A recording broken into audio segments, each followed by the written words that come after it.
So welcome back to our channel. तो हमने जो हमारी सीरीज चल रही है कोऑर्डिनेशन केमिस्ट्री की, तो उसका जो एक लास्ट टॉपिक हमारा बच गया था वो था हमारा कोऑर्डिनेशन पॉलीहाइड्रेट्स। ठीक है, तो पॉलीहाइड्रेट्स मैंने बताया था कि कोऑर्डिनेशन केमिस्ट्री में जो लिगेंड्स का अरेंजमेंट होता है मेटल के अराउंड, उस 3D अरेंजमेंट को हम क्या बोलते हैं, कोऑर्डिनेशन पॉलीहाइड्रेट्स।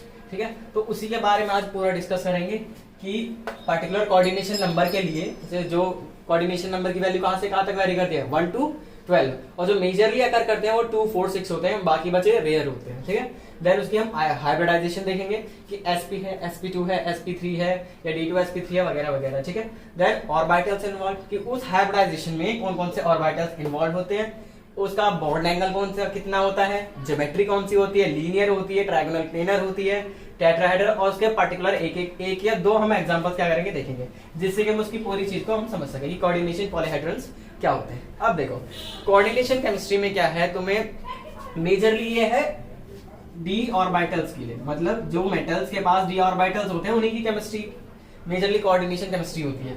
तो हमें पहले स्टडी करना होगा डी ऑर्बिटल्स की शेप्स को, यानी हमारे डी ऑर्बिटल्स कितने तरीके के होते हैं। तो हम पहले पढ़ेंगे डी ऑर्बिटल्स के कॉन्फ़िगरेशंस को कि वो किस किस कॉन्फ़िगरेशन में एग्जिस्ट करता है। तो देखो पहले देखो डी ऑर्बिटल्स ऑब्वियसली मतलब जितने भी ऑर्बिटल्स हैं वो क्या है, s p d f, फिलहाल अभी 4 तरीके के ही होते हैं। ठीक है, s orbital, p, d and f। अब s ऑर्बिटल स्फेरिकल होते हैं। ठीक है, p ऑर्बिटल डंबल शेप के होते हैं, जो जिम में हम डंबल उठाते हैं वही वाला डंबल है। ठीक है, इस तरीके से। और जो डी ऑर्बिटल्स होते हैं वो डबल डंबल शेप होते हैं इस तरीके से। और जो एफ ऑर्बिटल्स होते हैं वो होते हैं हमारे ट्रिपल डंबल शेप। ठीक है, तो ये तो जस्ट एक ओवरव्यू था कि एसपीडीएफ होते हैं, बट हमें जो फोकस करना है वो डी ऑर्बिटल्स पे ही फोकस करना है, तो हम वो पढ़ने वाले हैं। ठीक है, तो डी ऑर्बिटल्स हमारे कितने तरीके के होते हैं। ठीक है, तो डी ऑर्बिटल्स हमारे होते हैं 5 तरीके के। ठीक है, 5 तरीके के होते हैं। तो आप देखते हैं वो कौन कौन से होते हैं। एक होता है D X Y, D Y Z, D Z X, D X square minus Y square and the D Z square. ठीक है, 1 2 3 4 5।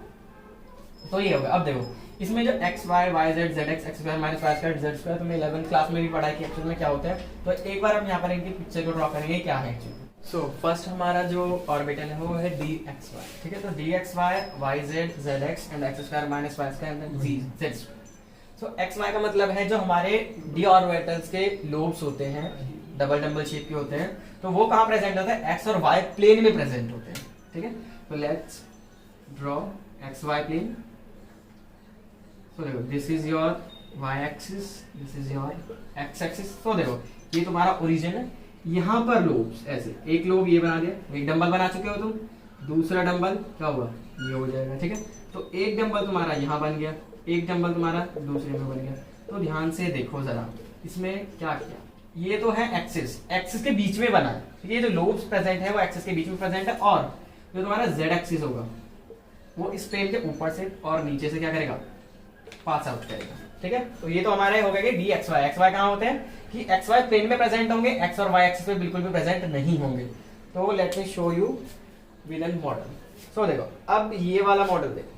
ठीक है, ये देख रहा होगा तुम्हें कि ये देखो ये है तुम्हारी ये वाली एक्स एक्सिस, दिख रहा है, एक्स एक्सिस ये रही, वाई एक्सिस ये वाली है तुम्हारी, और ये जो ऊपर है, ठीक है, ये जो जा रही है ना ऊपर से नीचे, तो ये है तुम्हारी कौन सी, जेड एक्सिस। अब देखो स्लाइडली मैं इसे दिखा दूं ऐसे टर्न कर। तो देखो ये जो मैंने यहाँ पर लोब्स बना रखे हैं, ठीक है, ये जो मैंने यहाँ पर लोब्स बनाए हुए हैं, ठीक है, ये दिख रहा है ना, ये जो 4 लोब्स बने हुए हैं, ये कहाँ पर है, देखो ये एक्स एक्सिस था, ये वाई एक्सिस था, तो दोनों के बीच में बने हुए, ठीक है, इनके प्लेन्स में। और ये जो जेड एक्सिस है ये तुम्हारी तरफ आ रहा है, बट ये एक्चुअल में ऐसा दिखेगा।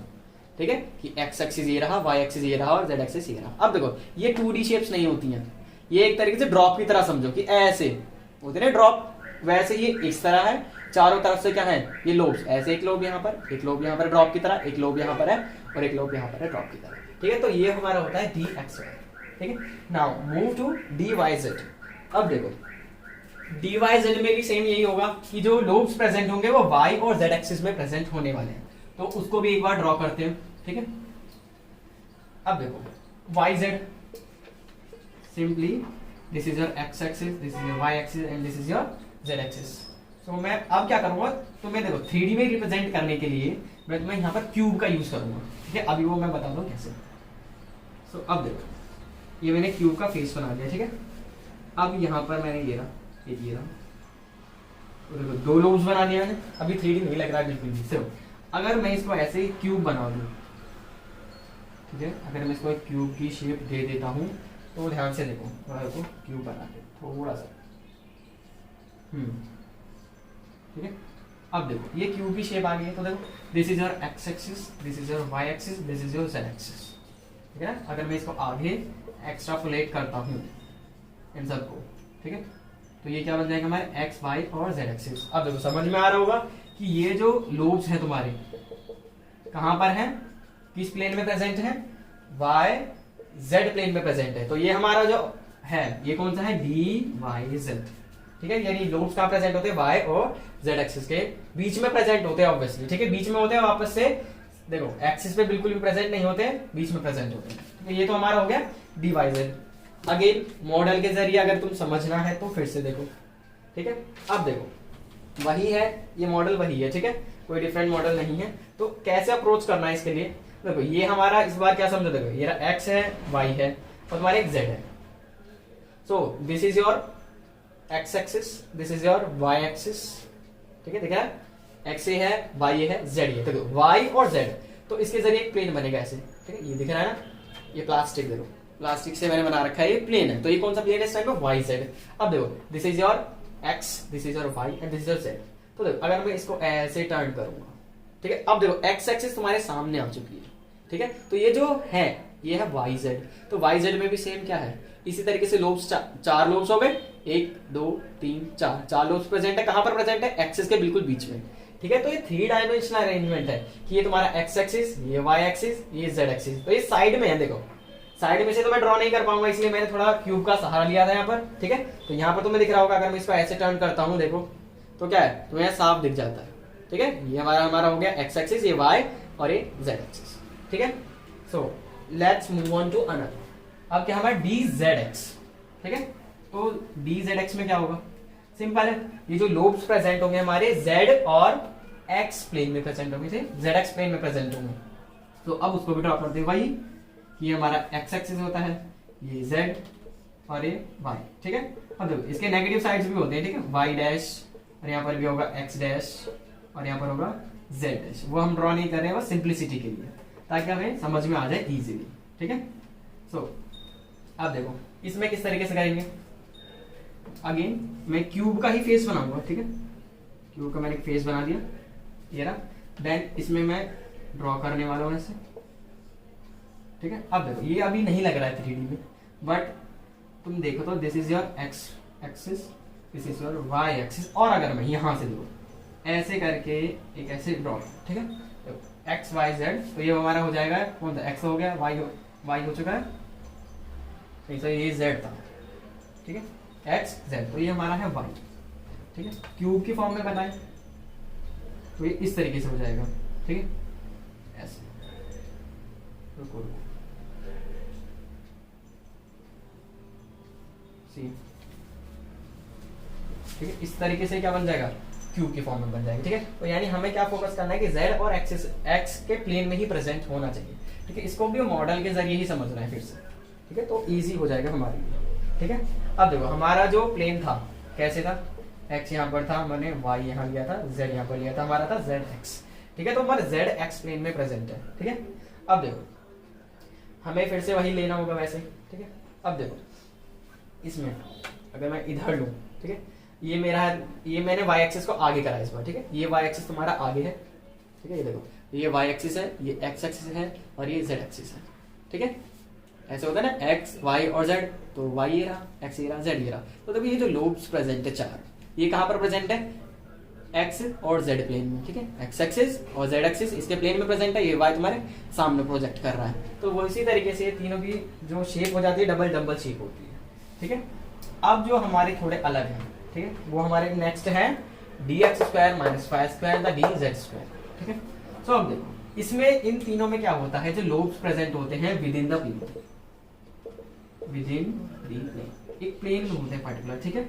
या फिर सिंपली मैं बोलूं बिटवीन द एक्सेस, ठीक है, बिटवीन द एक्सिस। एक्स और वाई एक्सिस के क्या होते हैं, बीच में प्रेजेंट होते हैं, इनमें थोड़ा सा डिफरेंट होता है, ठीक है। वो किस तरीके से डिफरेंट है वो देखते हैं। D X square minus Y square, ठीक है। अब एक्स स्क्वायर का मतलब सिंपल है यहाँ पर, और वाई स्क्वायर का मतलब क्या है कि जो तुम्हारी डेंसिटी है यानी इलेक्ट्रॉन डेंसिटी, ये जो लोब्स होते हैं वो कहाँ प्रेजेंट होंगे, they are present directly at the axis, ठीक है। तो वो क्या है, डायरेक्टली तुम्हारे एक्स एक्सिस और वाई एक्सिस पे ही प्रेजेंट होंगे इस तरीके, और जेड एक्सिस तुम्हारा ये पॉइंट आउट करेगा इस तरीके से, ठीक है। जेड डैश तो हो गया हमारा एक्स, इधर हो जाएगा एक्स डैश, ये है वाई, ये हो जाएगा हमारा वाई डैश, ठीक है। इस तरीके से बन जाता है, ठीक है। अब देखो थोड़ा सा 3D में शो करने के लिए कर रहा हूँ, ठीक है। ये 3D नहीं लग रहा होगा देखने में, तो थोड़ा सा तुम्हें इजीली समझ में आए। तो ये रहा एक लोब, ये रहा एक लोब, ये रहा, ठीक है। अब देखो ये वाला हमारा हो जाएगा एक्स एक्सिस, तुम्हारा ये एक्स है तो ये एक्स डैश हो जाएगा, this is your Y axis, ये हमारा वाई डैश हो गया, ठीक है। अब देखो ये एक्चुअल में तो पास तो ऐसे ही कर रहे हैं ना, ठीक है। इलेक्ट्रॉन डेंसिटी है, इसके अंदर से मैंने ऐसे डॉट डॉट करके दिखा दिया प्लेन लाइंस में। अब ये रहा जेड एक्सिस, ठीक है। थोड़ा लग रहा होगा ना ये लोब्स आगे हैं, ये थोड़े लोब्स पीछे हैं, तो इस तरीके से एक्स और वाई एक्सिस पे क्या होते हैं, लोब्स प्रेजेंट होते हैं। तो ये हमारा इजी हो गया। अब जो थर्ड वाला है ना, सॉरी फिफ्थ वाला, फोर्थ हो गया हमारा, फिफ्थ वाला बहुत ज्यादा डिफरेंट है, और इसमें एक एनोमली आती है कि डी ऑर्बिटल की शेप हमने कैसी पढ़ी है अभी, हमने बोला कि ये कैसी शेप होती है, डबल डम्बल शेप होती है, ठीक है।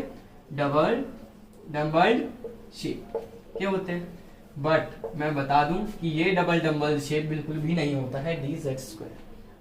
अब देखते हैं कि इसमें ऐसा क्या है कि क्या नहीं होता है। शेप तुमने पहले भी 11th में पढ़ी हुई है कि इसमें क्या होता है, ये रहा एक्स एक्सिस, ये रहा वाई एक्सिस, ठीक है।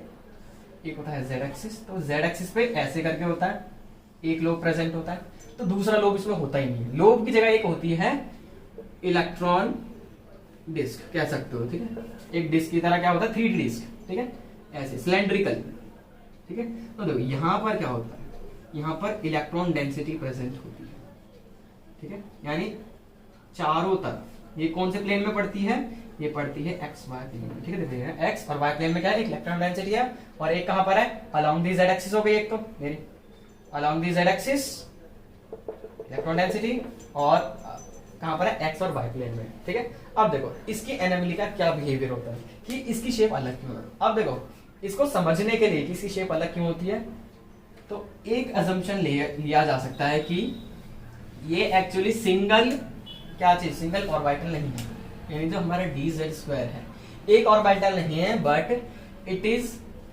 लीनियर कॉम्बिनेशन ऑफ 2 ऑर्बिटल्स, ठीक है। अब देखो तुमने पढ़ा था D X square minus Y square होता है, ठीक है। देखो डी एक्स वाई पढ़ा, डी वाई जेड पढ़ा, डी जेड एक्स पढ़ा, ठीक है, 3 पेयर बना दिए। अब बताओ ये जो X square minus Y square था इसके भी 3 पेयर बनने चाहिए, तो ये क्या होगा, एक हो जाएगा डी जेड स्क्वायर माइनस क्या होगा, देखो X square minus Y square, Z square minus X square, और Z square minus Y square, ठीक है। 3 बन सकते हैं। तो ये वाला तो हमने पढ़ा है, बट ये वाले 2 नहीं पढ़े कभी भी, ठीक है। तो एक्चुअल में क्या होता है, ये जो 2 ऑर्बिटल्स बचे तुम्हारे, ठीक है, ये आपस में लीनियरली कंबाइन करते हैं, देन हमारा ऑर्बिटल फॉर्म होता है ये डी जेड स्क्वायर, ठीक है। अब देखते हैं कैसे कंबाइन होते हैं, ठीक है। ये देखो तो लेट मी ड्रॉ,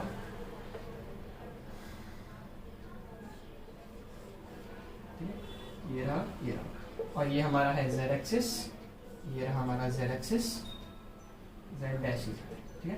अब Z square minus X square बना, तो जेड स्क्वायर का मतलब है कि अलोंग द जेड एक्सिस तुम्हारी क्या होने वाली है, ठीक है, अलोंग द जेड एक्सिस यहाँ पर इलेक्ट्रॉन डेंसिटी प्रेजेंट होगी, और यहाँ पर देखो इसको मैं थोड़ा 3D बनाता हूँ ऐसे कि ये इसके क्या है, नीचे से जा रहा है, ठीक है, इसके नीचे से, प्लेन के नीचे है बिल्कुल। तो जेड एक्सिस के अलोंग हमने बना दी, अब क्या बचते हैं हमारी एक्स एक्सिस का along, let's say this is our X axis, this is our Y axis. तो एक इलेक्ट्रॉन डेंसिटी ऐसे प्रेजेंट होगी यहाँ पर, ठीक है, along the loops x axis, ठीक है। ये समझ में आ गया ना कि एक हो गया हमारे जेड के अलोंग, एक हो गया हमारा एक्स के अलोंग, ठीक है। इसको डार्क ही कर लेते हैं, ठीक है। अब देखो अगला क्या हमारा D Z square minus Y square, ठीक है। वापस से एक प्लेन बनाते हैं, यहाँ पर हमारा ये जेड एक्सिस है, और नीचे क्या होगा minus Z axis, Z dash, this is our X axis, this is our Y axis, ठीक है। देन अब देखो अगेन जेड एक्सिस में एक लूप बनेगा, ठीक है। तो यहाँ से लाइन को गायब कर दिया मैंने दिखाने के लिए कि प्लेन से क्या है, बाहर है, और इसको मैं डैश से रिप्रेजेंट करूंगा अगेन, ठीक है। ये वाला इतना पोर्शन डैश डैश डैश, यानी ये प्लेन के पीछे ऐसे, ठीक है। अब ये हो गया एक्स है, अब बचे वाई के लॉन्ग, तो एक वाई का लॉन्ग बनाओ यहाँ पर ऐसे, ठीक है। तो देखो एक वाई का लॉन्ग बनेगा, जेड का लॉन्ग, तो देखो ये क्या करते हैं, लीनियरली कंबाइन करते हैं। अब देखो जब ये लीनियरली कंबाइन करेंगे तो क्या रिजल्ट मिलेगा तुम्हें, बोलो।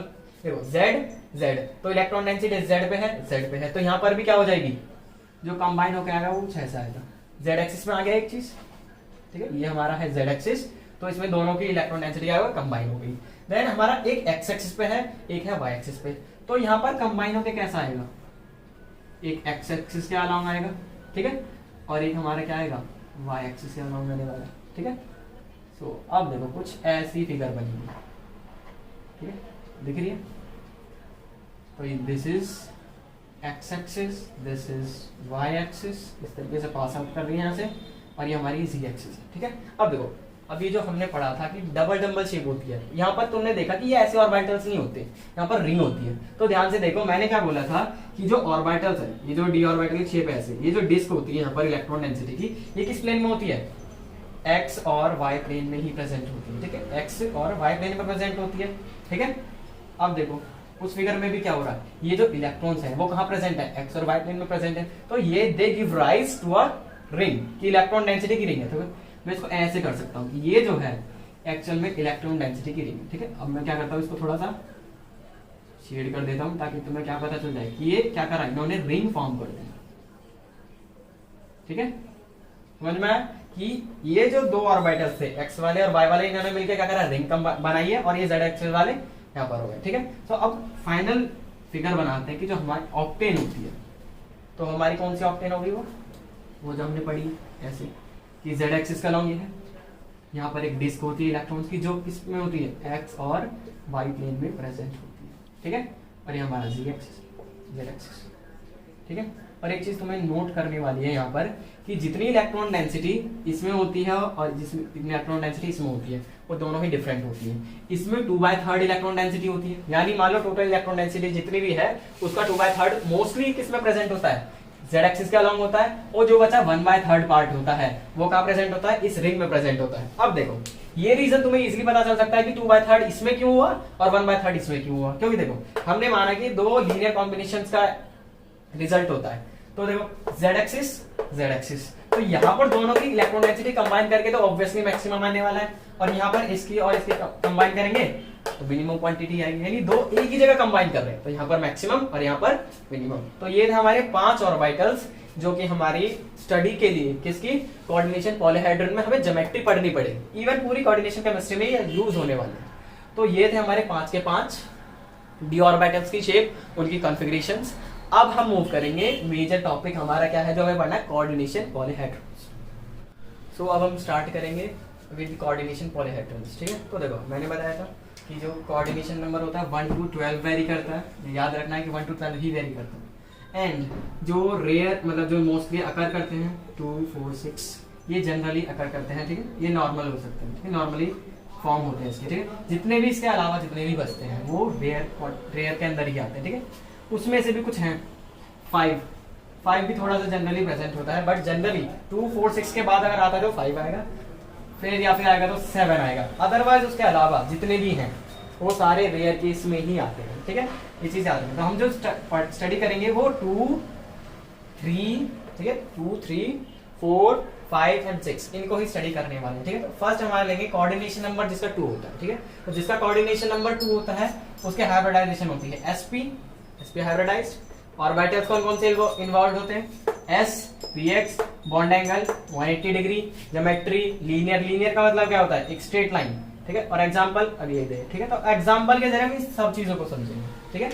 अब देखो जो एग्जांपल हमने लिया है वो है Ag, ठीक है। अमोनिया के कितने मॉलिक्यूल्स हैं, 2 मॉलिक्यूल्स हैं, और एक कोऑर्डिनेशन कंपाउंड है, इसमें कितना चार्ज है, +1 चार्ज है, ठीक है। तो अब देखो इसका स्ट्रक्चर कैसा होगा, पहले देखो इसमें क्या कहते हैं, सिल्वर पे चार्ज निकालते हैं। अब देखो अमोनिया पर तो 0 तो ओवरऑल 0, इस पे x माना इक्वल टू 1 है, तो यानी इस पे कितना आ रहा है +1 चार्ज आ रहा है, ठीक है। और जनरली जो सिल्वर होता है वो +1 में ही एग्जिस्ट करता है, स्टेबल वो +1 में ही होता है, ठीक है। तो Ag+, ठीक है, तो ये एक अमोनिया ये रहा, इसने अपने लोन पे डोनेट करे, एक अमोनिया ये रहा, इसने अपने लोन पे डोनेट करे, ठीक है। तो देखो मैंने डायरेक्टली क्या बना दिया, इनके बीच में बॉन्ड एंगल कितना बना दिया 180 डिग्री, तो मैं डायरेक्ट बना के दिखा दिया। भैया कोई तो ऐसे कर सकता है ना, कोई इसका दिमाग चले तो ऐसे करके दिखा देगा, NH3 यहाँ लगा दिया, NH3 यहाँ लगा दिया, ठीक है, इस तरीके से डोनेट करके बना दिया, ठीक है। अब देखो तुम लगा दो कहीं भी, बनाने के लिए कैसा भी बना दो, बट जो एक्चुअल में नहीं जो एग्जिस्ट करेगा ना वो इसी फॉर्म में करता है कि कैसे लीनियर फॉर्म में, बीच में मेटल है, इधर लिगेंड इधर लिगेंड, क्योंकि देखो इसमें और इसमें, ठीक है, VSEPR थ्योरी पढ़ी है, ठीक, उसके बेसिस पे देखा जाए तो मिनिमम रिपल्शन होना चाहिए। तो मिनिमम रिपल्शन कब होगा, दो लिगेंड्स प्रेजेंट होते हैं तो ये आपस में एक दूसरे को रिपल करेंगे, ये इधर मूव करेगा, ये इधर मूव करेगा, ठीक है।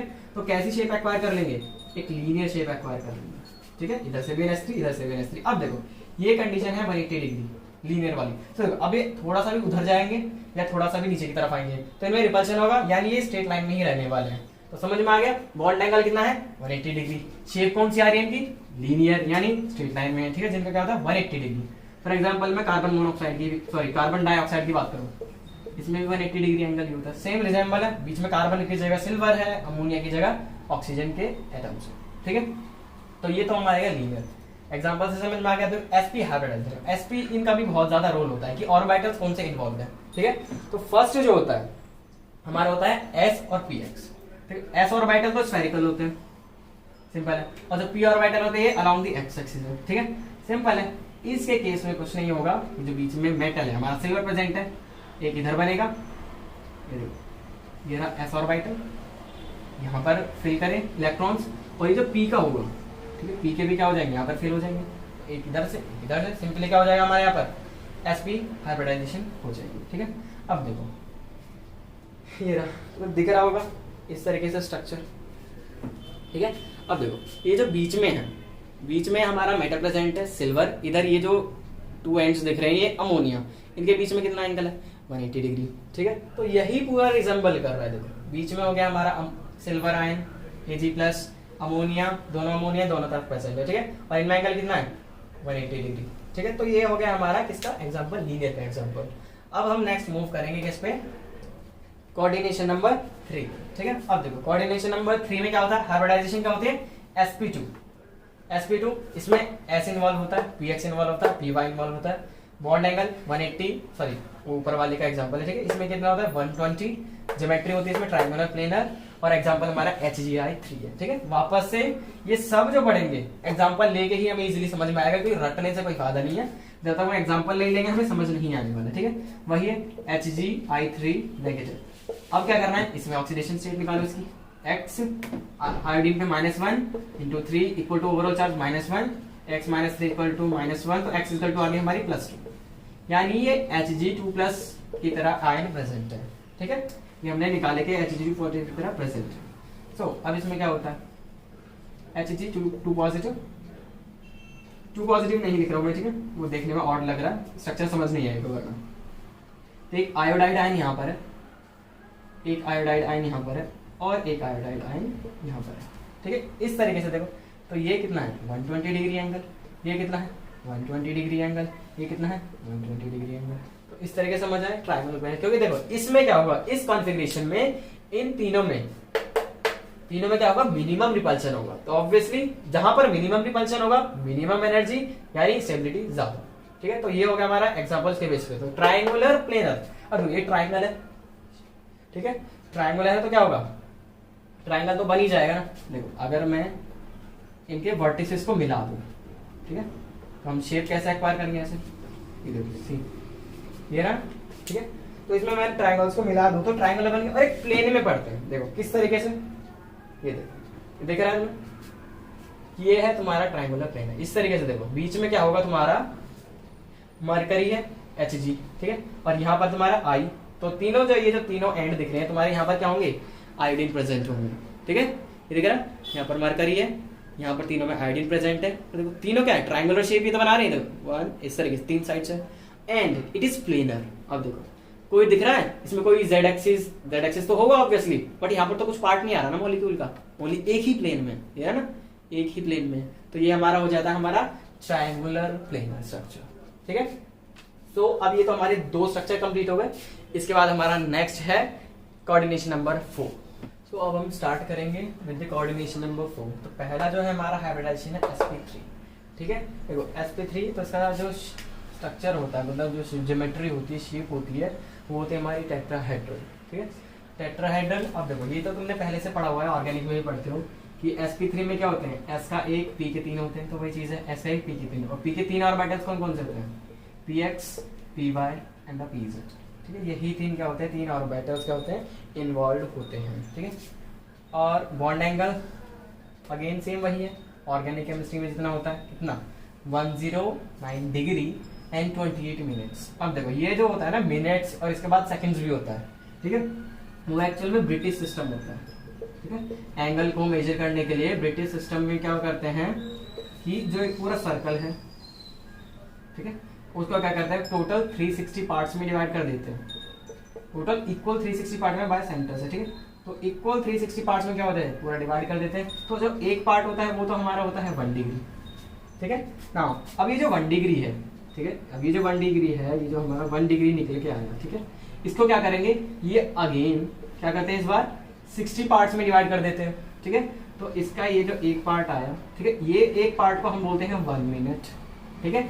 अब ये जो 1 मिनट आया, इसके भी क्या करते हैं, ये 60 पार्ट्स कर देते हैं, ठीक है। वो 1 मिनट के भी क्या है, 60 पार्ट कर दिए, तो ये जो एक पार्ट निकलता है, ठीक है, ये जो एक पार्ट निकला हमारा, ये क्या है हमारा 1 सेकेंड, ठीक है। तो यहाँ पर ये टाइम नहीं है, इट इज एंगल, ठीक है, मिनट सेकेंड्स, ये पर्टिकुलर एंगल की बात कर रहे हैं, ठीक है।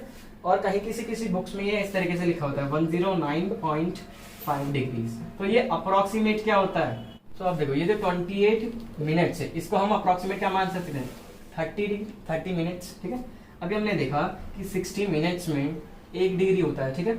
तो भैया 1 मिनट में कितना होगा, 1/60 डिग्रीज, हमें कितने के चाहिए, 30 मिनट्स में, तो 30 मिनट्स में कितना हो जाएगा, इट विल बी 30/60, सिंपली कितना हो गया 1/2, दैट इज 0.5 डिग्रीज, ठीक है। तो ये जो हम कहते हैं 28 मिनट्स का हम क्या कहते हैं 0.5 डिग्रीज लिख देते हैं अप्रोक्सीमेट, और जो एक्चुअल में होता है वो 28 मिनट्स ही होता है, ठीक है। तो ये हमारा टेट्राहेड्रल का एंगल हो गया, बॉन्ड एंगल। ज्योमेट्री अब एग्जांपल पे आते हैं, ठीक है।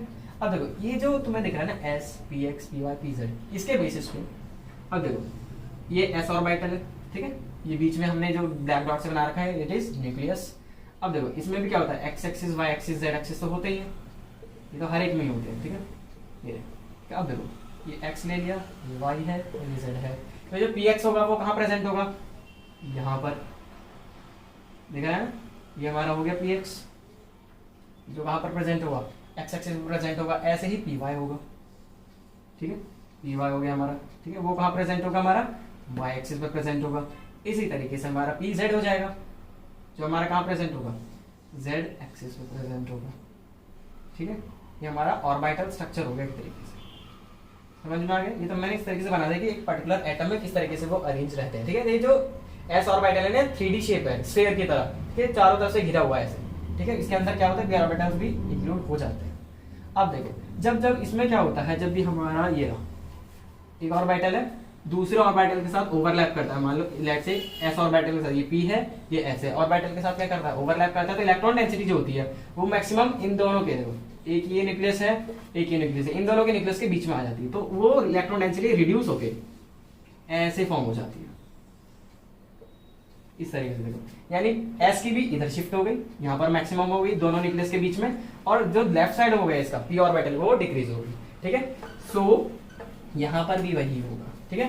तो ये जो है s तो हो गया एक, p के 3 है, तो जब एक एक क्या करेंगे, यहाँ से लीगेंड जोड़ेंगे, जैसे फॉर एग्जांपल कोबाल्ट टेट्राक्लोराइड है, सॉरी कोबाल्ट टेट्राक्लोराइड नहीं, एक्चुअल में इसका नाम जो है ना कॉम्प्लेक्स में टेट्राक्लोरिडो कोबाल्ट सेकंड होगा, ठीक है। सो ठीक है, उसके बेसिस पे यहाँ क्या देगा, यहाँ पर लीगेंड जुड़ गए, ठीक है, क्लोराइड, यहाँ पर भी एक क्लोराइड, ठीक है, और यहाँ पर भी क्या होगा, इसमें भी क्लोराइड, और ये जो s ऑर्बिटल है यहाँ पर भी क्लोराइड।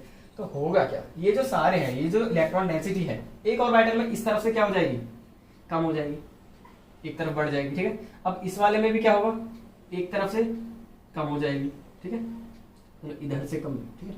तो ये इस तरीके से हो जाएगी। इस ऑर्बिटल में भी एक तरफ से हम कम कर देते हैं, ठीक है, इलेक्ट्रॉन डेंसिटी को इस तरीके से, ठीक है। अब देखो बचा ये एस वाला, एस में भी क्या होगा, दूसरी तरफ से क्या हो जाएगी, एक तरह से डिक्रीज हो जाएगी। तो देखो ये कैसे भी अरेंज हो गए, ये जस्ट हम पढ़ रहे हैं कि इस शेप से, मतलब ये तो हमने खुद बनाई है कि ऐसे ऐसे हो गया होगा, देन इससे ये किस में पहुंचेगा, टेट्राहेड्रल में कैसे पहुंचेगा। देखो इनमें क्या है, यहाँ पर बहुत ज्यादा रिपल्शन है, तो ये अपने को इस तरीके से एक्वायर कर लेंगे कि इनका जो अरेंजमेंट हो जाएगा, ठीक है, वो कैसा हो जाएगा, टेट्राहेड्रल स्ट्रक्चर, ठीक है। टेट्राहेड्रल स्ट्रक्चर हम इस तरीके से डिनोट करते हैं। इसमें क्या होता है, ये जो दो बॉन्ड्स हैं ये बोर्ड के प्लेन में है, और ये जो डार्क कैसे बना रखा है हमने, ये अवे टुवर्ड्स यू आपकी तरफ है, और ये है बोर्ड के अंदर जा रहा है, ठीक है। अब मैं जरा स्ट्रक्चर दिखाता हूँ कि एक्चुअल में किस तरीके से मॉडल के बेसिस पे। सो ये देखो, ये दिख रहा है, ये है हमारा टेट्राहेड्रल स्ट्रक्चर। देखो सिंपल, देखो ऐसे दिखने में, ऐसे तो सामने से इस तरीके से देखो टेट्राहेड्रल चारों तरफ से, ठीक है। इसमें क्या हो रहा है, देखो ये जो दो मैंने बॉन्ड्स बनाए हैं, ठीक है। अब देखो वो जो दो बॉन्ड्स हैं पार्टिकुलर प्लेन में लेते हैं, ये रहा, एक ये वाला और एक ये वाला, ठीक है। ये हमारे आगे किसमें, प्लेन में, ये वाला बॉन्ड और ये वाला बॉन्ड प्लेन में आ चुके हैं। ये वाला तुम्हारी तरफ आ रहा है, देखो पॉइंट आउट कर रहा है तुम्हारी तरफ, तो ये वाला तुम्हारी तरफ हो गया, और ये जो पीछे वाला है, ठीक है, ये जो पीछे वाला है ये पीछे की तरफ, तो ये डैश वाला है, ठीक है। ये जो डैश वाला है ये हमारा पीछे वाला है, और ये जो डार्क में मैंने शेड कर रखा है ये आगे वाला कार्बन है, ठीक है। इस तरीके से वो टेट्राहेड्रल स्ट्रक्चर है, ठीक है। अब इसका टेट्राहेड्रल इसलिए नाम होता है बिकॉज ऑफ इट्स शेप। अगर आप इसके कॉर्नर्स को ना देखो, ये जो इसके कॉर्नर्स है, इनके कॉर्नर्स को हम चारों तरफ से मिला दें, लाइन ड्रॉ कर दें, तो कुछ इस तरीके से दिखे, ठीक है ना। देखो ये जो चार तुम्हें कोने दिख रहे हैं, ठीक है, 1 2 3 और एक पीछे की तरफ भी 4, ठीक है, इस तरीके से देखो, ठीक है शेप। तो ये देखो बिल्कुल पिरामिड जैसा लग रहा है, ठीक है। तो 1 2 3 4, तो यहाँ पर तो लिगेंड प्रेजेंट है चारों कोने पे, एक यहाँ हो जाएगा, एक यहाँ और एक पीछे की तरफ हो जाएगा यहाँ पर, ठीक है। ये हो गया हमारा टेट्राहेड्रल स्ट्रक्चर, ठीक है। और बिल्कुल इसके बिल्कुल अंदर सेंटर में क्या प्रेजेंट होगा, हमारा मेटल प्रेजेंट होगा, ठीक है। तो ये तो हमारा हो गया टेट्राहेड्रल स्ट्रक्चर, ठीक है। अब देखो नेक्स्ट एग्जांपल लेते हैं, ये तो कोबाल्ट क्लोराइड का हो गया, ठीक है। इस तरीके से स्ट्रक्चर बन जाएगा, ऐसे CO2+ है, यहाँ पर एक क्लोराइड, यहाँ पर एक क्लोराइड, और जब स्ट्रक्चर बनाओगे तो 3D में ऐसे ड्रॉ कर किया जाता है, ठीक है। यानी हम 3D को क्या करते हैं, 2D पेपर पे एक्सप्रेस करने के लिए, ताकि हमें पता चल जाए ये कौन सा स्ट्रक्चर है। तो अब देखो, अब तुम पहचान सकते हो कौन सा स्ट्रक्चर है, टेट्राहेड्रल स्ट्रक्चर है, ठीक है। अब इसी में अगर बात करो निकेल क्लोराइड, तो यहाँ पर क्या हो जाएगा, Ni2+ आ जाएगा, Na2+, ठीक है। ओवरऑल इस पे 2 नेगेटिव चार्ज है, तो बोलेगा तो, ठीक है। तो हमारे टेट्राहेड्रल स्ट्रक्चर हो गए दोनों का, ठीक है। तो अब देखो ये तो तुमने sp3 पढ़ी हुई है, अभी तुमने कभी नहीं सुना होगा कि sd3 भी होती है, ठीक है। ऑर्गेनिक में sd3 नहीं है, फिलहाल ये कहाँ पर है, इनऑर्गेनिक में, इन कोऑर्डिनेशन केमिस्ट्री। तो देखो ये जो तुम्हें फोकस करना है, मैं पहले ही बता दूं, वेदर इट इज CBSE और ICSE, ठीक है। तो तुम्हें जो फोकस करना है, ICSE नहीं है, 11th-12th में वो ISC हो जाता है, ठीक है। तो जो ISC में तो क्या करना है तुम्हें, फोकस वो 2 पे करना है, 4 पे करना है, 6 पे, मेजरली 4 और 6 होता है, 2 भी नहीं करना है, ठीक है। तो वो जस्ट तुम्हारी नॉलेज के लिए, बिकॉज तुमने चैप्टर पढ़ा था, तुम्हें नॉलेज होनी चाहिए हर चीज की। तो ये जो sd3 है ना, थोड़ा सा एक्सक्लूसिव है, ठीक है, जो जनरली कुछ ही कंपाउंड्स में होता है, ठीक है। तो हम इसको पढ़ेंगे कि sd3 क्या है। अब देखो सिंपल, देखो इसमें p था, यहाँ d इन्वॉल्व हो रहा है, तो जहां पर d ऑर्बिटल्स खाली होते हैं, ठीक है, यानी जिसमें d एनर्जी, देखो p की जो एनर्जी है और d ऑर्बिटल्स की जो एनर्जी है, जिसमें d ऑर्बिटल्स की एनर्जी कम हो जाती है as compare to p orbitals, उसमें sd3 फॉर्म होता है, ठीक है। ऑब्वियसली तुम्हें पता है कि रूल्स क्या होते हैं इलेक्ट्रॉन फिलिंग के, कि सबसे पहले इलेक्ट्रॉन्स वहां फिल होते हैं जहां पर एनर्जी कम होती है। तो इसमें किस क्या होगी, डी की एनर्जी कम होगी पी के कंपैरेटिवली, तो इलेक्ट्रॉन्स कहां जाना पसंद करेंगे, डी ऑर्बिटल्स के पास, ठीक है। तो इसमें सिंपलिसिटी यही है कि पी के कॉरेस्पॉन्डिंग यहां पर है एक्स के ऑर्बिटल, जरा डी के ऑर्बिटल है dxy dyz dz, सेम वही ट्रायंगल होगा, वही टेट्राहेड्रल। और इसके कुछ एग्जांपल है, ये तो थे हमारे किसके, sp3 हाइब्रिडाइजेशन के एग्जांपल्स। अब आते हैं हम जरा sd3 के एग्जांपल्स देखते हैं, ठीक है। अब तुमने सुना होगा MnO4 नेगेटिव, ठीक है, मैंगनीट आयन, और सुना होगा क्रोमेट आयन, ठीक है, मैग्नेट और क्रोमेट आयन, ठीक है। अब देखो मैग्नेट की मैं बात करूं तो इसमें क्या होता है, जो डी ऑर्बिटल्स होते हैं वो सारे एम्प्टी होते हैं, A to Z पूरी एम्प्टी, तो देखो इसमें ऑक्सीडेशन स्टेट निकल आएगा +7, तो इसकी जो इलेक्ट्रॉनिक कॉन्फ़िगरेशन होती है वो होती है 3d7, ठीक है। किसकी मैं बात कर रहा हूँ, Mn7+ नहीं है अभी, ओनली मैंगनीज की है, ठीक है, Mn+। अब क्या होगा, जिसमें से 7 के 7 इलेक्ट्रॉन निकाल दो तो क्या होगा, ठीक है। तो ये है 4s, ये है 3d, तो एक इलेक्ट्रॉन यहाँ, एक इलेक्ट्रॉन यहाँ, एक इलेक्ट्रॉन यहाँ, एक इलेक्ट्रॉन यहाँ, एक इलेक्ट्रॉन यहाँ और 2 इलेक्ट्रॉन s ऑर्बिटल में प्रेजेंट होते हैं। 7 है ना, 7+ है, तो 7 के साथ क्या, सॉरी ये यहाँ पर 3d5 होगा और 4s2, ठीक है। तो ओवरऑल जो होंगे वो 7 होंगे, ठीक है। यहाँ पर तो 7, 2 यहाँ से इलेक्ट्रॉन निकाल दो, 5 यहाँ से इलेक्ट्रॉन निकाल दो, +7 ऑक्सीडेशन स्टेट आ जाएगी, तो यहाँ पर d ऑर्बिटल तो पूरी खाली हो जाएंगे, ठीक है। तो जो लिगेंड्स ऑक्यूपाई करते हैं वो कौन कौन से कर पाते हैं, dxy डिवाइडेड dz। और जिस तरीके से रिपल्शन जो मैंने शो करा था कि बॉन्डिंग होगी, रिपल्शन होगा, वो सेम एज sp3 के जैसा ही होता है, ठीक है। बस इसमें क्या आ जाता है, इसके एनालॉग आ जाता है कि dxy डिवाइडेड और dzx ले लेते हैं, ठीक है। अब जो हमारा है इसमें एक तो ये हो गया sp3 sd3, ठीक है। ये ज्यादा इतना ध्यान देने की जरूरत नहीं है, ठीक है, एक्सक्लूसिव था थोड़ा इसलिए बता दिया। इसमें फर्स्ट टाइप है, ठीक है, जिसमें टेट्राहेड्रल स्ट्रक्चर होता है। इसमें इसका सेकंड टाइप भी है, ठीक है, dsp2, ठीक है, dsp2, और एक होता है sp2d, dsp2 और sp2d। इसमें क्या होता है, बॉन्ड एंगल ये सब नहीं, अभी फिलहाल किसके बारे में बात करूंगा, इसकी ज्योमेट्री के बारे में, ठीक है। अब देखो ज्योमेट्री इसकी होती है स्क्वायर प्लेनर, स्क्वायर प्लेनर, ठीक है।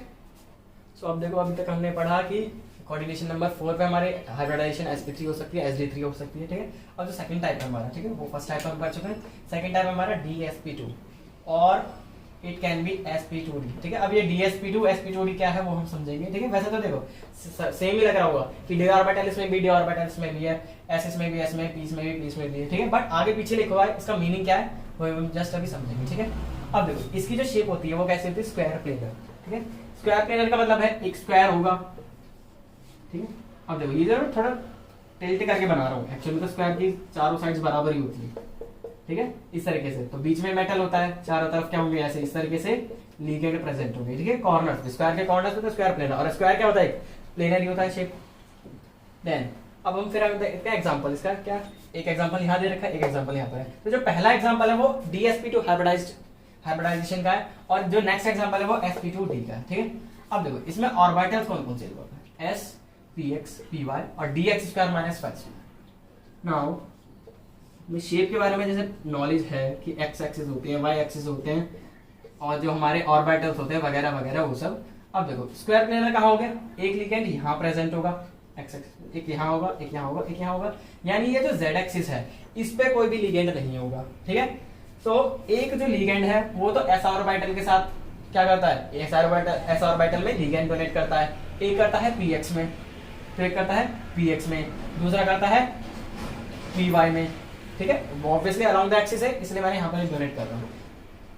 देन यहाँ पर ये dx² माइनस y स्क्वायर, देखो dx² माइनस y स्क्वायर क्या होते हैं, अलोंग द एक्सिस ही होते हैं, ठीक है। ये z एक्सिस है, ये x और y है, तो ये भी अलोंग द एक्सिस है, तो यहाँ पर ये किसकी वजह से dx² माइनस y स्क्वायर की वजह से, ठीक है। यानी यहाँ पर जो कंट्रीब्यूशन है pz का कुछ भी कंट्रीब्यूशन नहीं है और dz² का कोई भी कंट्रीब्यूशन नहीं है, बिकॉज यहाँ पर कोई है दिख रहा है क्या कि z एक्सिस पर कोई बॉन्ड बन रहा हो, कोई भी बॉन्ड नहीं बन रहा, यानी सिंपली ये 2D ही शेप है, ठीक है। इस तरीके से प्लेनर शेप हो जाती है, ठीक है, समझ में आ गया। अब देखो मैं शेप को दिखाता हूँ किस तरीके से, ऐसे ये दिख रही है, ठीक है। बीच में ये जो व्हाइट व्हाइट दिख रहा है इसको समझ लो तो मेटल, निकल का एग्जांपल ले लो, किसी का भी एग्जांपल ले सकते हो, फिलहाल तो अभी जो हमने ले रखा है वो निकल है। निकल में चारों तरफ ये जो लिगेंड्स है यहाँ पर साइनाइड हो जाएंगे, ठीक है। देखो यहाँ पर ये यहाँ पर है मेटल, ये चारों तरफ यहाँ पर साइनाइड है, और देखो अगर मैं बात करूँ यहाँ z एक्सिस की तो वो तो यहाँ से गायब हो चुका है, यहाँ है ही नहीं और ना नीचे है। इट मीन्स dz² हो सकता है x एक्सिस अलोंग, या फिर हमारा क्या हो सकता है pz हो सकता है, तो ना यहाँ पर pz का कंट्रीब्यूशन दिख रहा है ना dz² का दिख रहा है, यानी z एक्सिस पे तो कोई भी बॉन्ड नहीं बनेगा। कहाँ बनेगा, अलोंग द एक्सिस ही बन रहे हैं सारे बॉन्ड। तो अलोंग द एक्सिस कौन कौन से ऑर्बिटल्स आते हैं, px हो गया, ठीक है, py हो गया और dx² माइनस y स्क्वायर हो गया। तो इसकी जो शेप हो जाती है वो कैसी होती है हमारी, स्क्वायर प्लेनर, ठीक है। अब जरा अगले पे देखते हैं एग्जांपल, ठीक है। अब देखो जो नेक्स्ट एग्जांपल है ना sp2d का, उसकी भी शेप यही होती है, स्क्वायर प्लेनर। देखो बॉन्ड एंगल देखो, बॉन्ड एंगल देखो जरा, इसमें दिख रहा होगा कि देखो हमने पढ़ा भी है जो स्क्वायर होता है उसके जो डायगोनल्स होते हैं वो बाइसेक्ट करते हैं एट 90 डिग्री, ठीक है। तो ये जो एंगल बनता है ये 90 डिग्री ही बनता है, तो इनमें बॉन्ड एंगल कितना हो जाएगा, 90 डिग्री हो जाएगा, ठीक है। अब आते जरा sp2d, ठीक है। ये तो समझ में आ गया कि इन ऑर्बिटल कौन कौन से इन्वॉल्व होते हैं, 90 डिग्री बॉन्ड एंगल होता है, स्क्वायर प्लेनर शेप होती है, और ये दो एग्जांपल्स हो गए, बट अलग अलग है, दोनों में डिफरेंस है, ठीक है तो स्क्वायर प्लेनर ही डिफरेंस है, किस तरीके से हाइब्रिडाइजेशन का डिफरेंस है कि ऑर्बिटल्स कौन से इन्वॉल्व हो रहे हैं। जब यहाँ पर सेम है यहाँ पर भी सेम है, ये डी मैंने पहले लिखा है, ये मैंने डी मैंने बाद में लिखा है, तो ऐसा क्यों करें। अब देखो जब जो हमारे 3D ट्रांजिशन मेटल्स होते हैं उनकी कॉन्फ़िगरेशन ऐसी होती है, 3D 1 से लेकर 10 हो सकती है, और यहाँ पर 4s 1 से लेकर मतलब 0 से लेकर 1 से लेकर, ठीक है ये हो सकते हैं। तो यानी डी में कितने बढ़ सकते हैं, ऑब्वियसली 10, क्योंकि 5 ऑर्बिटल होते हैं, एक ऑर्बिटल में 2 इलेक्ट्रॉन फिल किया जा सकता है, टोटल 5 में 10 कर सकते हैं, मैक्सिमम 1 से लेकर 10 तक वेरी करेगी। और यहाँ पर कितना 4s में 1 से लेकर 2 तक फिल कर सकते हैं, ठीक है। नाउ अब देखो इसमें अगर जो तुम्हारे इसके बाद देखो कॉन्फ़िगरेशन क्या बैठेगी, 4s 4p, उसके बाद क्या आएगा हमारा 4d, ठीक है ऑफ बॉय प्रिंसिपल है।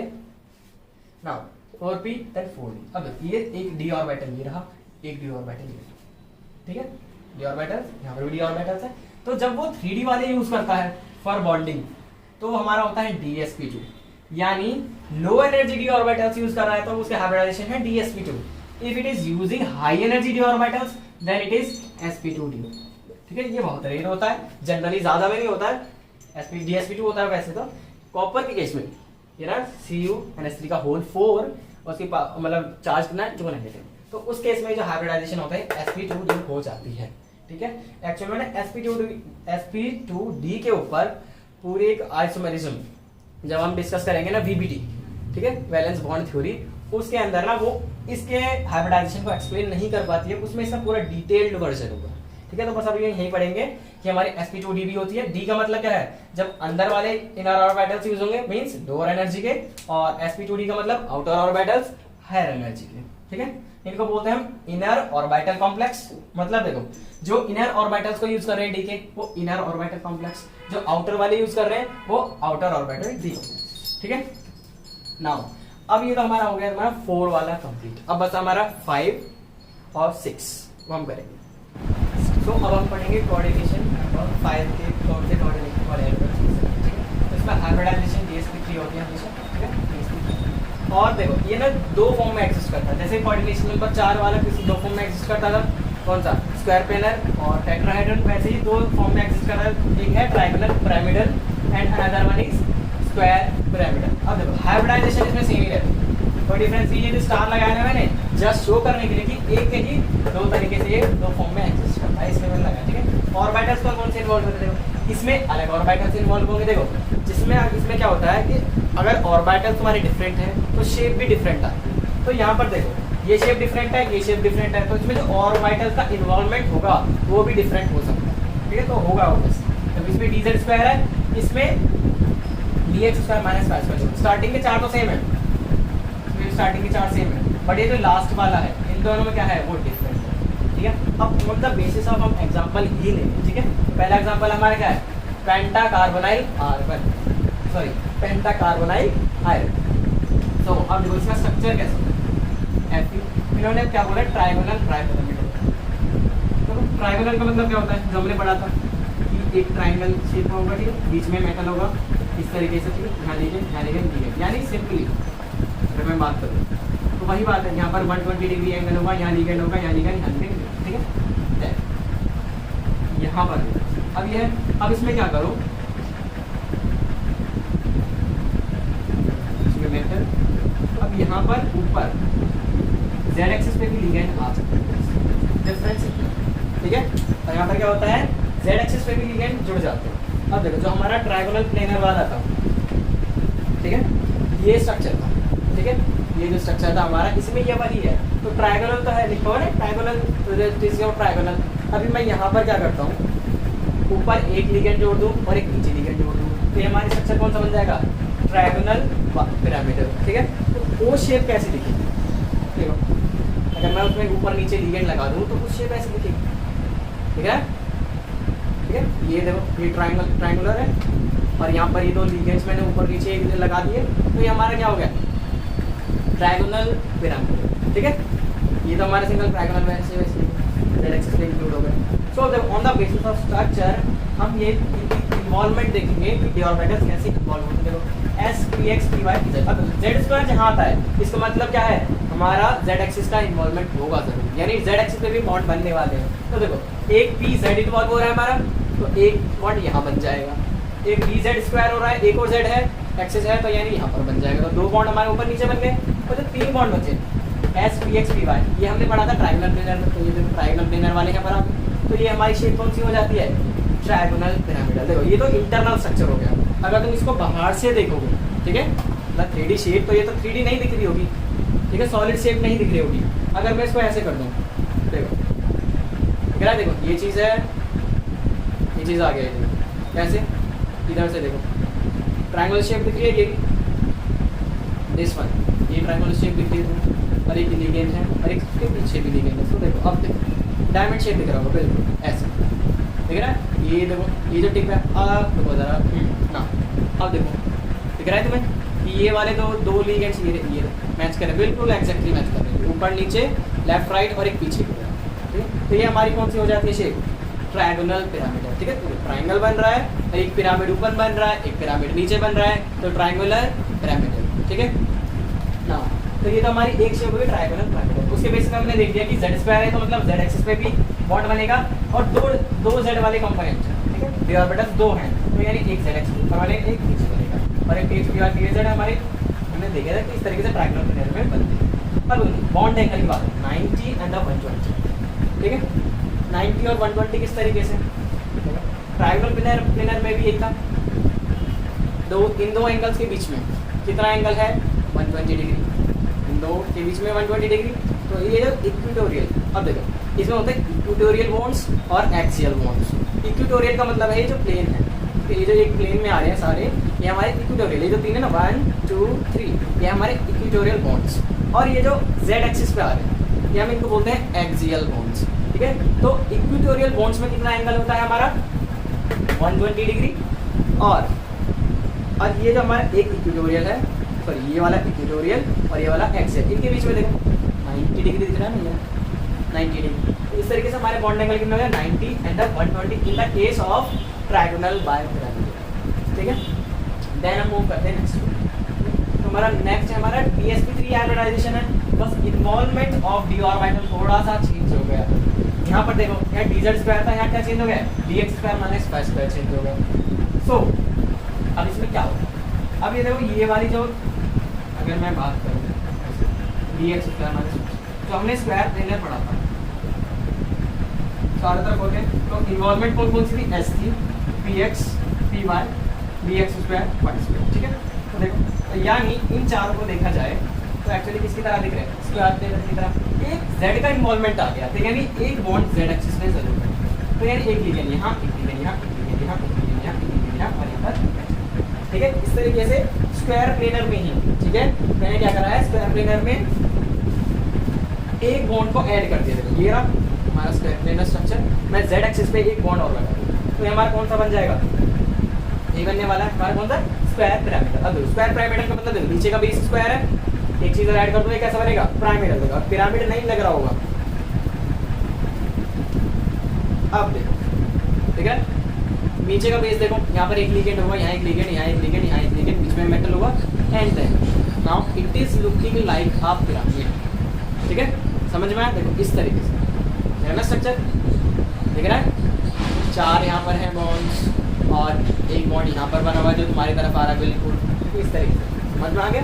और देखो इसको अगर मैं सॉलिड फिगर में बनाऊँ तो इस तरीके से दिख रहा है ना, तो इट इज लाइक पिरामिड, और बेस कैसा है, स्क्वायर, तो स्क्वायर पिरामिड, ठीक है। तो ये हमारा हो गया स्क्वायर पिरामिड। अब देखो 90 डिग्री, 90 दोनों का एंगल कितना है, 90 डिग्री है।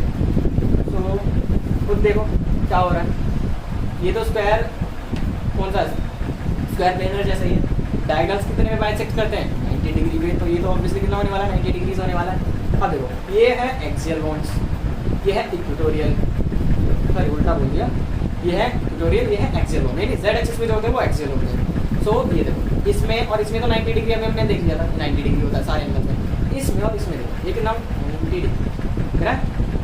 ऐसे देखो ये 90 डिग्री एंगल है, ठीक है। ये आपको चारों तरफ से किधर से भी देखो ये वाला एंगल इन चारों के साथ कितना बनाता है? 90 डिग्री बनाता है। तो बोथ एंगल, तो ये दो बार एंगल लिखा है ना, इसका मतलब क्या है कि एक बार इक्वेटोरियल के बीच में, एक बार जो दूसरा वाला है वो इक्वेटोरियल बॉन्ड्स और जो एक्सियल बॉन्ड्स है उनके बीच का एंगल है, ठीक है। तो ये हमारा हो गया स्क्वायर पिरामिडल। अब देखो ये जो एग्जाम्पल है इसमें ना बना के ड्रॉ करके देखिए, इस तरीके से देखिए लास्ट तो देखो एफ वाला देखो एफ ये ऐसे, ठीक है।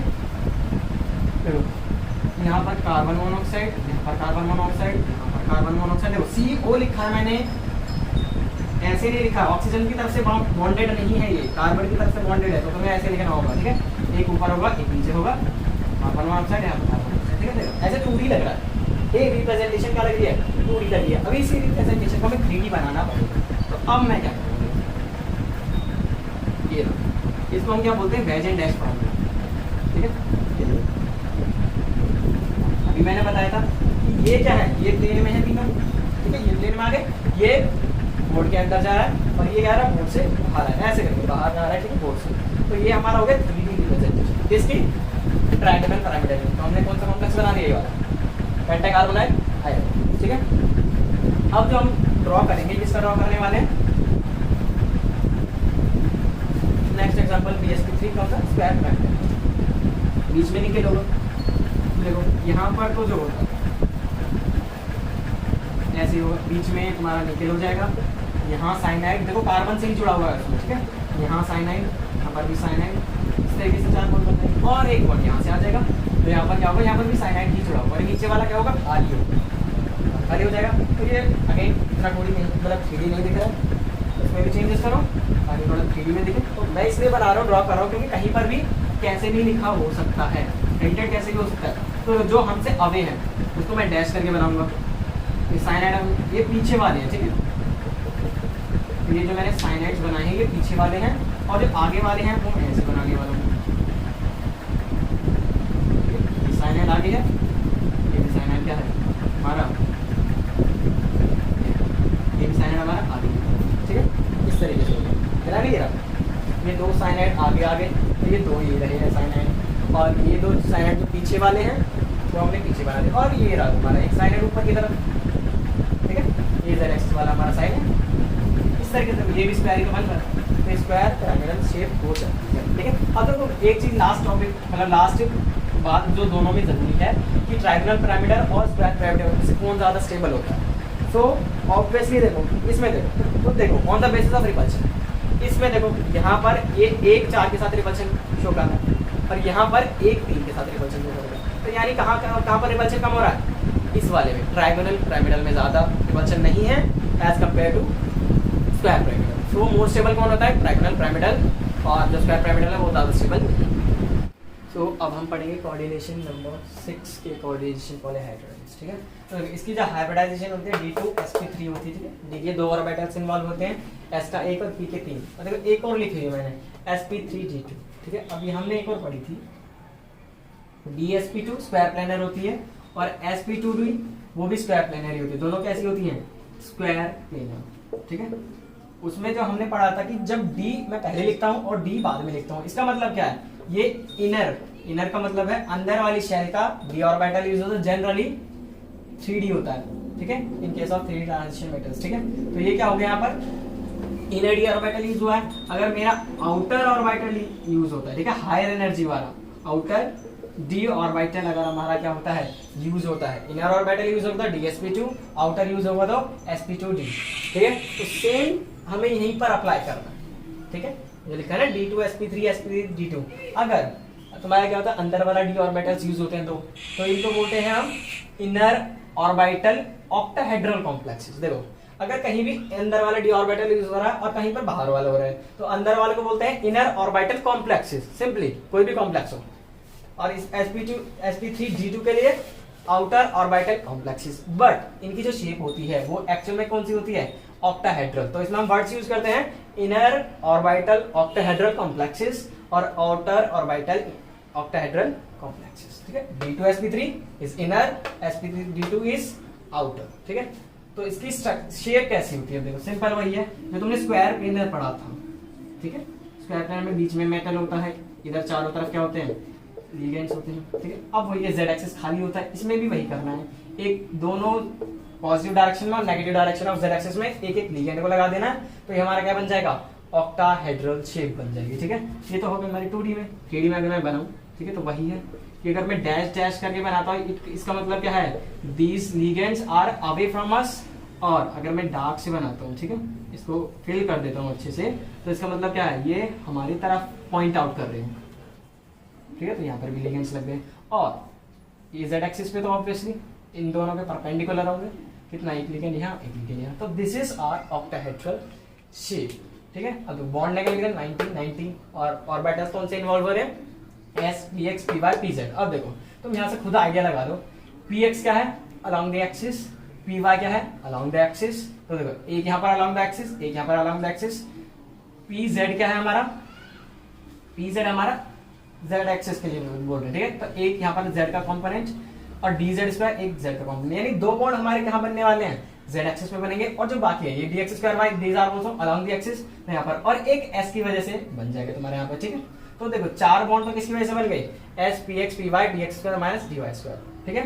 तो ये जो चार बॉन्ड बने, देखो अगर मैं बात करूँ एस, पी एक्स, ठीक है, पी वाई और D X square minus D Y square, ये ऑर्बिटल्स किस में इन्वॉल्व होते हैं, स्क्वायर प्लेनर में ही होते हैं। वहीं पर हमारा पी जेड और पी डी जेड स्क्वायर आ जाए तो बस क्या होते हैं, एक्सिस पे लिगेंड्स जुड़ जाएंगे और वो कौन सी शेप बन जाएगी, ऑक्टाहेड्रल शेप बन जाएगी, ठीक है। बॉन्ड एंगल 90-90 है, देखो आगे यहाँ पर 2 बार 90 लिखा है, इसका मतलब है एक बार इक्वेटोरियल बॉन्ड्स की बात कर रहे हैं और एक बार इक्वेटोरियल और एक्सियल बॉन्ड के बीच के एंगल की बात कर रहे हैं। Late me show you the actual octahedral shape, this. अब देखो ये तो दिख रहा है तुम्हें, अब ऐसे देखो, ठीक है, ये जो है स्क्वायर प्लेनर है। अगर मैं यहाँ पर ये अगला वाला और ये पिछला वाला बॉन्ड हटा दूं, यहाँ से लिगेंड हटा दूं, तो स्क्वायर प्लेनर ही होगा। पर जैसे मैं ऊपर और नीचे क्या करता हूँ, देखो ये ना, ऊपर और नीचे मैंने क्या करा है, 2 बॉन्ड्स लगा दिए, तो क्या होगा, ये कौन सी शेप हो जाती है हमारी, ये बन जाती है हमारी ऑक्टाहेड्रल। ये जो 2 लिगेंड्स हैं, तो ये पीछे वाले हैं पॉइंट आउट जो कर रहे हैं, और ये जो डार्क में बनाए हैं ये 2 आगे पॉइंट आउट कर रहे हैं, ठीक है। और ये जो 2 लिगेंड्स हैं ऊपर नीचे, ये जेड एक्सिस पे इस तरीके से, समझ में आ रहा है, 3D शेप है ये पूरा, ठीक है।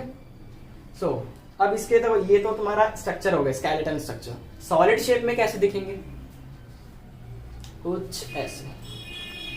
अब देखो दिख रहा है ना, ऐसे कैसे दिख रहा है, देखो ये जो टॉप है, एक ये टॉप, ठीक है, दिख रहा है, ऊपर वाला टॉप और ये नीचे वाला बॉटम। तो यहाँ पर ये तो एक्स एक्सिस वाले लिगेंड्स यहाँ पर अटैच हो जाएंगे, ठीक है। ये जो एक्स एक्सिस वाले ऊपर और नीचे दिख रहे हैं ना, ये वाले यहाँ पर अटैच हो जाएंगे, ऊपर और यहाँ पर नीचे, ठीक है। अब ये जो 4 कोने दिख रहे हैं तुम्हें, देखो ये ना 1 2 3 एंड 4, ठीक है। ये 4 कोने जो हैं ये क्या है, स्क्वायर प्लेनर वाला पार्ट है। तो सिंपल ये कौन सी शेप हो जाती है हमारी, ऑक्टाहेड्रल शेप, ठीक है। देखो चारों तरफ से देखो कैसी है दिखने में, ठीक है, 4 कोने और ये इस तरीके से दिख रहा है ये चीज शेप। तो ये हमारी कौन सी शेप होती है, ऑक्टाहेड्रल शेप, ठीक है। तो समझ में आ गया कि हमने क्या क्या पढ़ा। अब एंगल नहीं पढ़ा अभी, कि एंगल कैसे 90 है 2-2, तो देखो ध्यान से देखो, स्क्वायर प्लेनर में पढ़ चुके हैं कि ये 2 बॉन्ड एंगल कितना होता है, 90 डिग्री। अब देखो ये वापस जो हमने पिरामिडल में पढ़ा था, ये एक्सियल बॉन्ड्स है, ये इक्वेटोरियल बॉन्ड्स हैं, ठीक है, ये इक्वेटोरियल हो गए, ये एक्सियल बॉन्ड्स हो गए। सो इनके बीच में देखो एंगल कितना बनता है, दैट इज आल्सो 90 डिग्री। तो 90 एंड 90, ठीक है।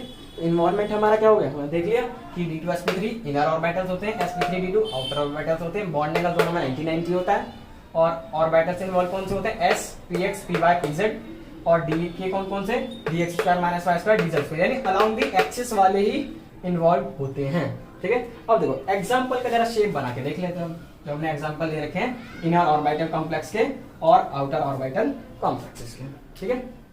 क्रोमियम है वो तो Cr3+ की स्टेट में है, तो देखो एक यहाँ लगा दो, एक यहाँ लगा दो, एक यहाँ, एक यहाँ, तो ये हमारा बन गया। यहाँ पर देखो OH2 लिख रहा हूँ मैं, ठीक है, आई एम राइटिंग OH2, यानी मुझे बॉन्डिंग साइट दिखानी पड़ेगी, वो किधर से जुड़ा हुआ, ऑक्सीजन से जुड़ा है, हाइड्रोजन से नहीं जुड़ा हुआ है। और यहाँ पर भी OH2 और यहाँ पर भी ऐसे OH2, ठीक है। तो समझ में आ गया ना, देखो ये 2 बॉन्ड्स पीछे की तरफ है, ये 2 बॉन्ड्स आगे की तरफ है, और ये दोनों बॉन्ड एक्सिस पे है, ठीक है। ये तो हो गया हमारा कौन सा, इनर ऑर्बिटल, ठीक है। इसमें क्या है, अंदर के डी ऑर्बिटल्स यूज हुए हैं, 3D ऑर्बिटल्स। और ये जो नेक्स्ट एग्जांपल है कोबाल्ट का, इसमें क्या होते हैं, 4D ऑर्बिटल्स यूज होते हैं, ठीक है। जब 3D ऑर्बिटल्स यूज होंगे तो इनर, और 4D यूज होंगे तो आउटर ऑर्बिटल्स, ठीक है। ये तो हो गया इसका एग्जांपल। अब कोबाल्ट में भी कुछ नहीं करना है। कोबाल्ट का जो कॉम्प्लेक्स दिख रहा है वो भी CO3+ की स्टेट में प्रेजेंट है। सिंपल, इसको जरा 3D वाला बना के ड्रॉ कर देते हैं, ठीक है, ऐसे। फिर यहाँ पर ये हमारा फ्लोरीन है, फिर यहाँ पर भी इस तरीके से एक यहाँ पर फ्लोरीन लगा देते हैं, यहाँ पर भी ऐसे एक फ्लोरीन लगा दिया और एक पीछे इस तरीके से फ्लोरीन लगाते हैं, फ्लोरीन, ठीक है। और ये यहाँ पर फ्लोरीन, यहाँ पर फ्लोरीन, ठीक है। तो समझ में आ गया कैसा स्ट्रक्चर है, ऑक्टाहेड्रल स्ट्रक्चर। और यहाँ पर लिख दो CO3+, यहाँ से चार्ज हटा। समझ में आ गया, ये हो गया हमारा ऑक्टाहेड्रल स्ट्रक्चर पूरा complete. So we have completed our coordination polyhedrals. इसके बाद हम जो स्टार्ट करेंगे, ठीक है, इसके बाद हम जो स्टार्ट करने वाले हैं वो हमारा होगा नोमेनक्लेचर, ठीक है। कोऑर्डिनेशन कंपाउंड में जो नोमेनक्लेचर करेंगे उससे पहले हमें लिगेंड्स की नोमेनक्लेचर करनी है, देन हम कोऑर्डिनेशन कंपाउंड्स की नोमेनक्लेचर करेंगे। सो जो ये मेरी वीडियो देख रहा है, इससे पहले अगर आपने वीडियो नहीं देखी है तो उनका लिंक आपको डिस्क्रिप्शन में मिल जाएगा। और ये जो सीरीज़ है ये अभी फिलहाल इनऑर्गेनिक केमिस्ट्री के चल रही है, अब स्टार्ट करेंगे हम ऑर्गेनिक के लिए भी एज वेल एज फिजिकल। अभी 12th का है, देन 11th का भी हम स्टार्ट करने वाले हैं, ठीक है। तो लिंक आपको डिस्क्रिप्शन में मिल जाएगा। Thanks for watching, like share and subscribe.